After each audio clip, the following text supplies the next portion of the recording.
Hey friends, if you encounter this issue where word icon thumbnails are not showing on .docx files on Windows 11, then please watch this video. I will guide you through the resolution. See, here's the thing.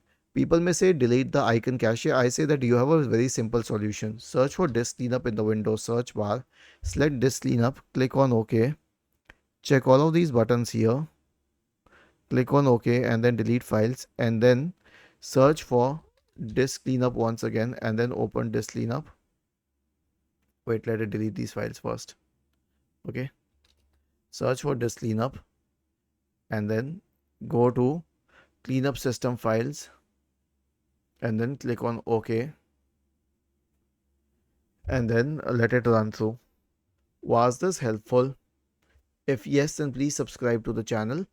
If not, then let us know in the comment section of the video on how we could help you further. Thank you for watching this video and have a nice day.